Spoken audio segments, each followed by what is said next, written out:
What's going on, ladies and gentlemen? My name is Michael and welcome back to FudgeMuppet. Today we're going to be talking about who is potentially the most well-known Daedric Prince among all Elder Scrolls fans, Mehrunes Dagon. Mehrunes Dagon is mostly quoted as the Prince of Destruction and is associated with natural disasters like floods, fires, and earthquakes. Most cultures see him as just a god of bloodshed and betrayal, which does appear fitting from an aesthetic level, as his Oblivion realm, known as the Deadlands, which you can visit in Elder Scrolls for Oblivion, is filled with lava, blood, torture, and Daedra. That said, Mehrunes Dagon is actually far more complex than scary monsters and barren wastelands, so here are 4 interesting facts about this Daedric Prince. Be warned that there are spoilers. Fact number 1. While Mehrunes Dagon is mostly depicted as the Daedric Prince of Destruction and Bloodshed, he's also the Prince of Change, Revolution, Energy, and Ambition. I'm not saying that he isn't one hell of an evil deity, because he is. I'm just saying that he isn't so black and white like many would assume. Mehrunes Dagon has invaded Tamriel many times, which I'll get into in the next fact, but one of the most notable invasions was that in Cyrodiil during the Oblivion Crisis. But what came from this that wasn't just destruction and misery? Well, this is where change happens, revolutions happen, and the energy and ambitions of mortals essentially change the face of Tamriel forever. But how? Well, Mehrunes Dagon essentially ended the Septim dynasty. The Emperor was assassinated by Mehrunes' cult, known as the Mythic Dawn, making Tamriel vulnerable. The last heir to the throne, Martin Septim, then died to defeat Dagon,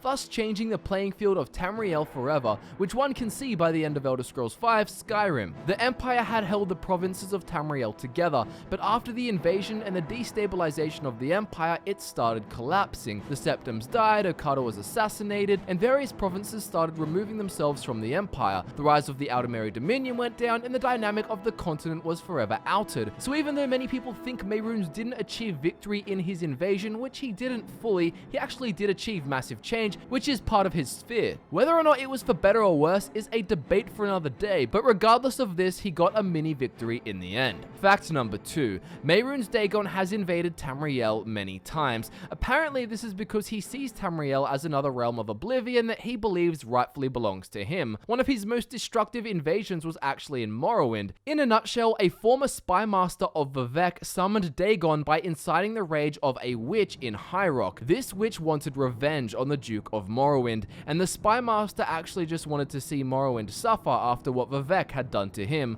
Regardless of their motives, Mehrunes Dagon was summoned and went about on his own rampage, destroying Mournhold in the process. For those who don't know, this was the capital of Morrowind, and the attack was one of the most vicious ever recorded by historians. Mehrunes was eventually banished back to Oblivion by Almalexia and Sir Thassil, but at the end of the day, the Duke of Morrowind was in fact slain, and Mournhold was left in ruins, atop of which a new city was constructed. On the topic of Morrowind, Mehrunes Dagon also destroyed the ancient home of House Sotha, known as Ald-Sotha. Mehrunes also invaded the Battle Spire, which acted as an academy and proving ground for Imperial battle mages. From the Battle Spire, one could access various planes of Oblivion, and Dagon took advantage of this. He couldn't invade Tamriel directly, so he conquered multiple pocket dimensions, and then the final gateway to the mortal realm, the Battle Spire. The Battle Spire was destroyed, although thankfully an unnamed apprentice managed to banish Dagon to Oblivion. And then finally, of course, we have the Oblivion Crisis, in which Mehrunes Dagon invaded Cyrodiil, but this gets a fact of its own. Fact number 3. The Mythic Dawn were a cult created by Mankar Camoran, who formed them using the power of the Book of Razors, the Mysterium Xarxes. This evil book of great power was given to Mankar Camoran by none other than Mehrunes Dagon. Dagon, of course, was making this allegiance with Camoran in order to aid his latest invasion.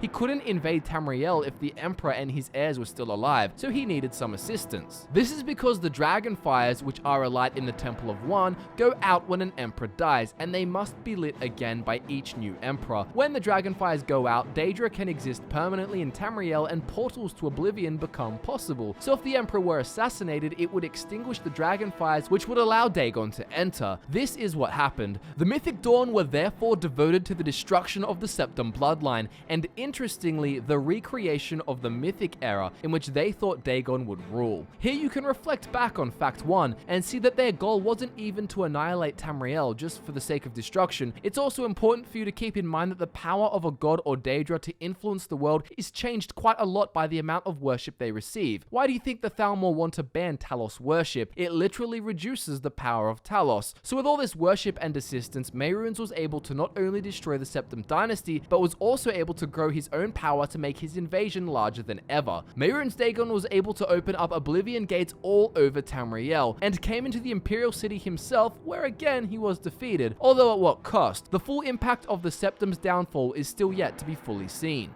Fact number 4. One of the coolest things about Daedric princes is that they have powerful Daedric artifacts, and when it comes to Mehrunes Dagon, there's 3 very interesting ones: the Daedric Crescent, Mehrunes Razor, and the Mysterium Xarxes. Firstly, let's talk about the Daedric Crescent. This is a blade created by Dagon that has the power to paralyze its targets and disintegrate their armor. It was used by his forces to capture the Imperial Battle Spire, but after the Empire recaptured it, these very unique blades were gathered and exterminated. It is said that only one more exists, and this makes it one of the most rare and outlawed items. The Nerevarine was able to discover one in the 3rd era during the events of Elder Scrolls III Morrowind through teleporting to a Daedric sanctuary. To emphasize the rarity, the only way to get to this sanctuary was teleportation, and to undergo the teleportation, one had to use an amulet bestowed by Divaith Fear. For more info on him, check out our video called Who is the Oldest Living Mortal in the Elder Scrolls. Anyways, point being, the Daedric Crescent is as powerful as it is rare. Moving on to Mehrunes Razor, this is a Daedric artifact which more people will be familiar with, as it is featured through much of Elder Scrolls history. This powerful ebony dagger can kill its target instantly, and Dagon can even directly claim the souls of those struck by its blade.